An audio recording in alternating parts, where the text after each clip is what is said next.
नमस्कार, good evening. बहुत स्वागत है आप सबका। मैं पुनीत पाठक हूं और आप देख रहे हैं खबरों का महाबुलेटिन न्यूज डिकोड, जहां आपको मिलती है खबर A to Z। हर खबर के पीछे की असल खबर क्या है, यह जानने के लिए शुरू करते हैं आज का न्यूज डिकोड।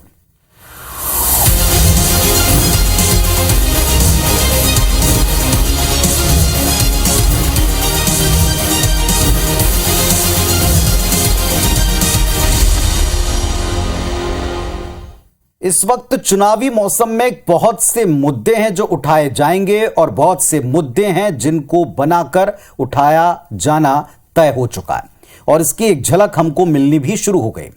खबर एक ऐसे पुराने लेकिन ज्वलंत मुद्दे की। आरएसएस छत्तीसगढ़ हिंदू राष्ट्र बनाने के अभियान की शुरुआत कर रहा है अपने अनुषांगिक संगठन के द्वारा। ऐसी बात आज सामने आई क्योंकि वीएचपी ने यहां पर शस्त्र और शास्त्र को हिंदुओं को मजबूत करने के लिए एक यात्रा का ऐलान किया है। सबसे पहली रिपोर्ट इसी से जुड़ी हुई। ये सब जानते हैं कि आरएसएस और उसके सभी हिंदू अनुषांगिक संगठन सालों से भारत को हिंदू राष्ट्र बनाने की बात करते आए हैं। अब मौका आ चुका है जब हिंदू राष्ट्र को लेकर देशव्यापी अभियान शुरू होने को है। इसका आगाज छत्तीसगढ़ से होगा। भजन गायक अनूप जलोटा ने भी आज हिंदू राष्ट्र बनाने का खुलकर समर्थन किया है। पद यात्रा प्रतिदिन 20 से 25 किलोमीटर प्रतिदिन चलना है और ये 18 फरवरी से फरवरी महाशिवरात्रि के दिन एक शुरुआत होना है। जुड़ रहे हैं हिंदू। अरे बहुत जल्दी ये हिंदू राष्ट्र बनेगा, देखते चलिए।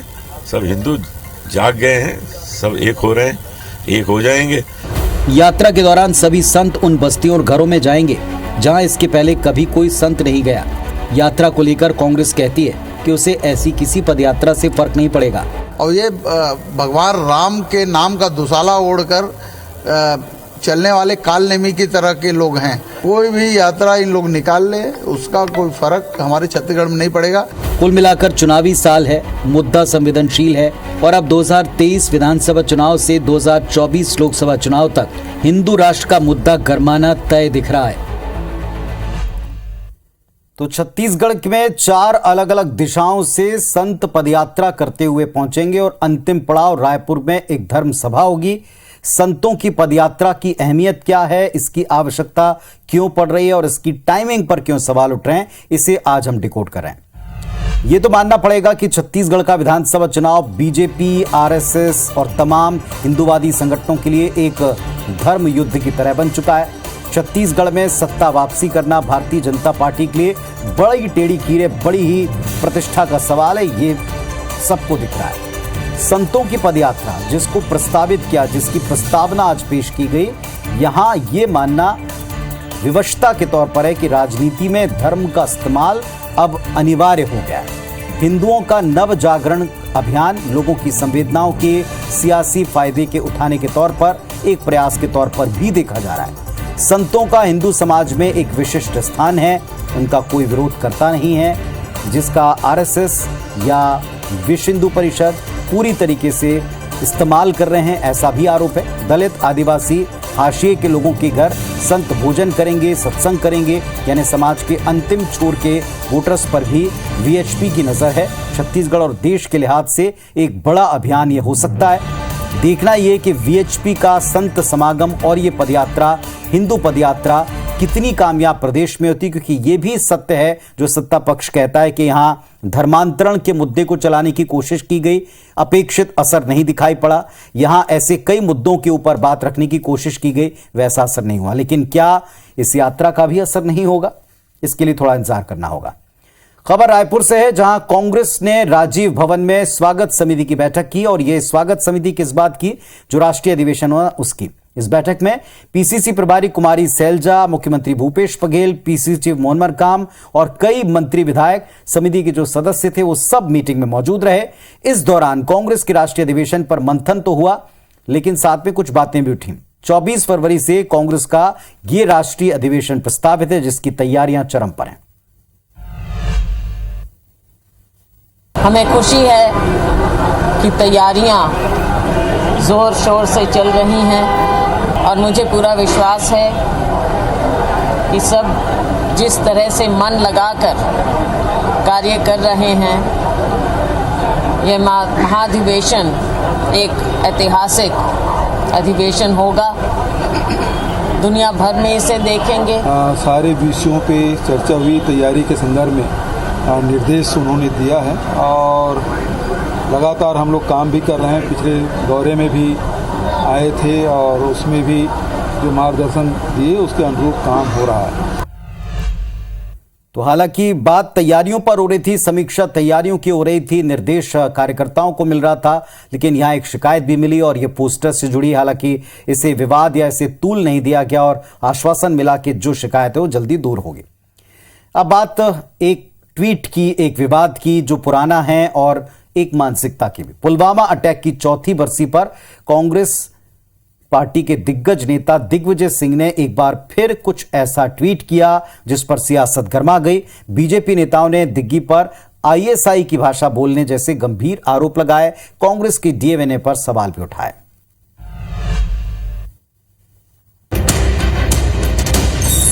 पुलवामा अटैक की चौथी बरसी पर पूरा देश 40 जवानों की शहादत को याद कर रहा है। देश के साथ मध्य प्रदेश के नेताओं ने भी शहीदों को श्रद्धांजलि दी, लेकिन कांग्रेस के वरिष्ठ नेता पूर्व सीएम दिग्विजय सिंह ने श्रद्धांजलि के साथ खुफिया एजेंसियों पर फिर निशाना साधा। उन्होंने ट्वीट किया कि आज हम उन 40 सीआरपीएफ शहीदों को श्रद्धांजलि देते हैं जो पुलवामा में खुफिया विफलता के कारण शहीद हो गए। क्या मैं सरकार से ये नहीं पूछ सकता कि आखिर ये जो हमारी गुप्तचर एजेंसीज क्या कर रही थी, क्या उनकी भूल या चूक नहीं है? दिग्विजय सिंह के ट्वीट को बीजेपी नेताओं ने सेना का अपमान बताया और सीधे राहुल गांधी से जवाब मांगा। दिग्विजय जी की बुद्धि मुझे लगता फेल हो गई है, उसका फेलियर है ये। वो देश की सेना का अपमान करते हैं, वो पाकिस्तान की भाषा बोलते हैं। अब जांच तो दिग्विजय सिंह की होनी चाहिए। संजय दिग्विजय सिंह ट्वीट देख के ऐसा लग रहा है जैसे आईएसआई की किसी ने ट्वीट किया। भारत माता की प्राणपण से सेवा कर अपने प्राणों के बलिदान देने वालों पर भी आप तंज कसने से नहीं चूके। बीजेपी नेताओं ने दिग्विजय सिंह को कटघरे में खड़ा किया तो कांग्रेसी उनके समर्थन में उतर आए। इसमें कौन सी पाकिस्तान के पक्ष की बात है कि पुलवामा जो है इंटेलिजेंस अगर बता देती कि ऐसा अटैक हो रहा है तो बच जाते। तो ये कहीं ना कहीं भारतीय जनता पार्टी की सरकार का फेलियर है। एक और देश ब्लैक डे मना रहा है तो दूसरी तरफ शहादत के 4 साल बाद भी इस पर सियासी पैंतरेबाजी दिख रही है। अहम बात यह कि चुनावी साल में बयानबाजी कहीं पार्टी को भारी न पड़ जाए। तो आज पुलवामा अटैक के 4 साल पूरे हो गए, चौथी बरसी थी। मौका जवानों को श्रद्धांजलि देने का था, लेकिन दिग्विजय सिंह ने पूरा रुख का मोड़कर जो काम किया वो पार्टी के लिए क्या दिक्कत खड़ी नहीं करेगा, ये सवाल आज इस रिपोर्ट में भी आपने देखा और लोगों के जहन में भी उठा। चलिए अब दिग्विजय सिंह जो बात कह रहे हैं उस दावे में कितना दम है। पहली बात ये, खुफिया एजेंसियों, पुलिस और फोर्स की जंग एक ऐसे दुश्मन से होती है जो सामने दिखता नहीं होता है, यानी वो इनविजिबल होता है। सच्चाई ये है कि खुफिया एजेंसियां हमलों को नाकाम कर सकती हैं, 100 हमलों को वो नाकाम कर सकती हैं, लेकिन कभी कभी आतंकी अपने मंसूबों में कामयाब हुए, ये भी कड़वा सच है। अमेरिका में 9/11 सबके सामने है, पाकिस्तान के पेशावर स्कूल में हमला सबके सामने है, कई प्लेन हाईजैक हुए। सच्चाई ये कि तमाम प्रयासों के बाद भी कभी कभी आतंकियों को ये मौका मिल जाता है, लेकिन क्या इसका अर्थ है कि आप व्यवस्थाओं पर इतनी गंभीर चोट करें, वो भी देश की सुरक्षा से जुड़ी हुई? इसे विफलता आप कहकर क्या जो बात कह रहे हैं वो राजनीति नहीं? दुखद बात यह कि जांच एजेंसियों, खुफिया एजेंसियों के बहाने दरअसल निशाना पार्टी और उनकी चलाई जा रही सरकारों पर है। समझ से ये परे होता है कि आप खुद भी सरकार में इतना लंबा तजुर्बा रखते हैं और सारी कार्यशैली को समझते हैं, तो क्या आप अपनी राजनीति के लिए इन सब का इस्तेमाल करें? संवैधानिक संस्थाओं की गरिमा को ठेस नहीं पहुंचानी चाहिए, ये जो आप नसीहत दूसरों को देते हैं, क्या इस पर खुद भी आप पालन करते हैं? हालांकि एक पक्ष यह भी मानता है कि सेना के खिलाफ देश का कोई नागरिक बोल ही नहीं सकता, और उन्होंने भी नहीं कहा, यह सफाई शाम को उनकी तरफ से भी आ गई कि यह सवाल सेना से नहीं था, यह सवाल सुरक्षा एजेंसियों से था। इसीलिए आज हमने सुरक्षा एजेंसियों के लिहाज से इस चीज को डिकोड किया है। जमीयत उलेमा के प्रदेश अध्यक्ष हाजी हारून के मुस्लिम लड़कियों की शिक्षा को लेकर आज एक बयान पर सबको हैरानी हुई है। संत पुजारी संघ ने सवाल उठा दिए हैं। आजादी के पहले से मुस्लिम भारत में रहते आए हैं, उन्हें हिजाब पहनने से किसने रोका, इस पर सियासत शुरू हो गई।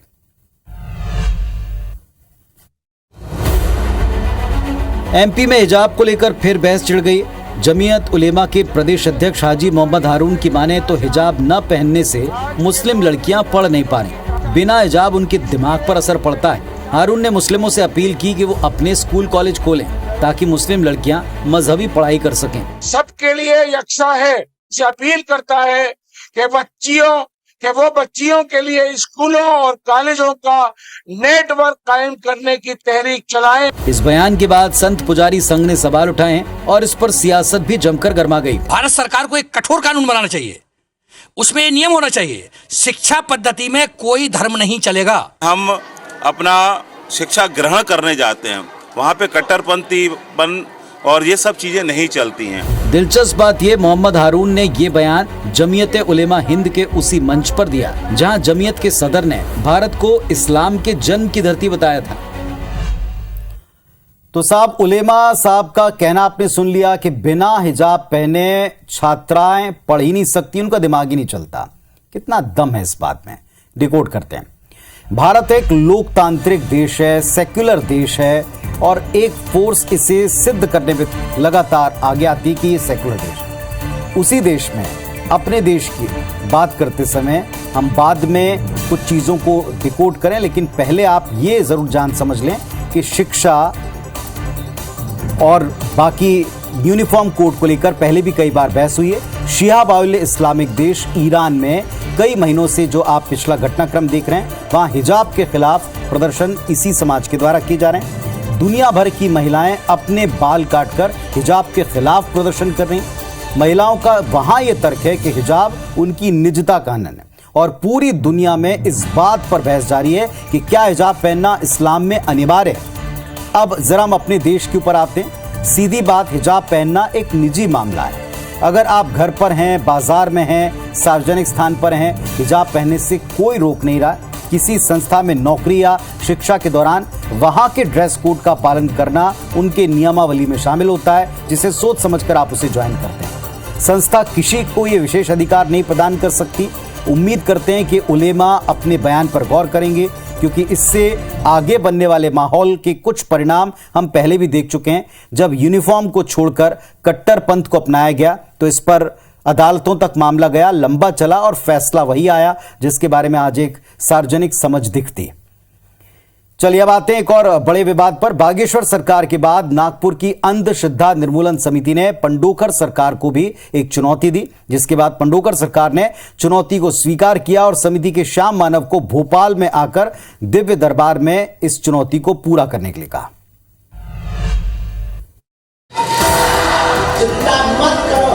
बागेश्वर धाम के पीठाधीश्वर धीरेन्द्र कृष्ण शास्त्री को उनके चमत्कारों को लेकर चुनौती देकर चर्चा में आई नागपुर की अंधश्रद्धा निर्मूलन समिति अब पंडोकर सरकार को भी चुनौती दे रही और इस चुनौती को पंडोकर सरकार ने स्वयं स्वीकार भी किया। उन्होंने समिति के संस्थापक श्याम मानव को भोपाल में लगे दिव्य दरबार में आने की चुनौती दी। तो उनका कुछ चैलेंज को स्वीकार करता हूँ। थोड़ा सा मुझे हैसियत है, हिम्मत है, तो अपने लोगों को लेकर पंडोकर धाम भेज दीजिए, भोपाल भेज दीजिए, या उनकी संस्था हो तो आज भेज दीजिए। पंडोकर सरकार ने श्याम मानव को बहस की चुनौती देते हुए कहा है, अगर वो परीक्षण में हार गए तो उन्हें 51 लाख रुपए का इनाम भी देंगे। श्याम मानव जी को निमंत्रण देना चाहता हूँ, जिसको वो उठाएंगे वो व्यक्ति उठ के सामने आएगा और मैं लिखूंगा और वो व्यक्ति कहेगा यस, यदि वो कहेगा नो तो आप जो विधान दंड बनाएंगे मैं स्वीकार करूंगा। दरअसल श्याम मानव ने पंडोकर सरकार को चुनौती देते हुए कहा कि वो उनके 10 लोगों के नाम और उनके नंबर लिफाफे में रखकर दिखाएं। इस पर्चे पर पंडोकर सरकार ने चैलेंज को स्वीकार किया और दरबार आने की चुनौती दी।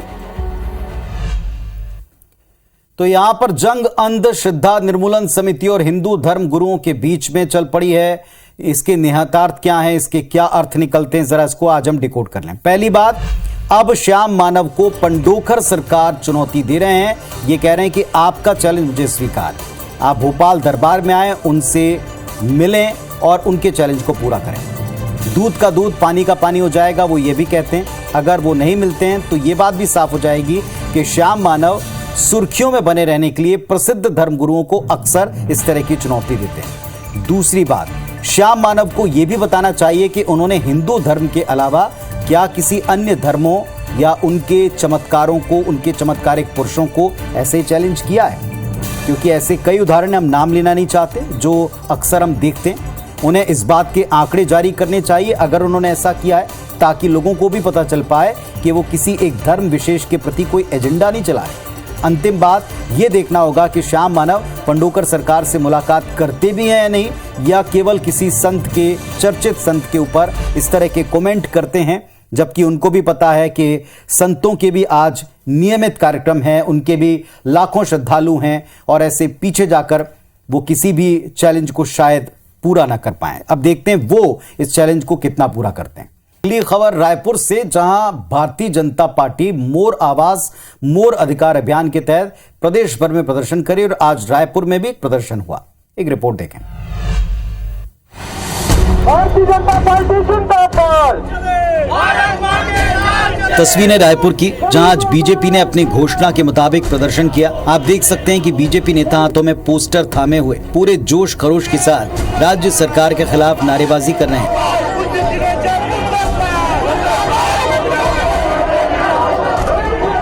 बीजेपी नेता और कार्यकर्ताओं का काफिला बीजेपी मुख्यालय एकात्म परिसर से निकला और कांग्रेस विधायक कुलदीप जुनेजा के दफ्तर पर खत्म हुआ।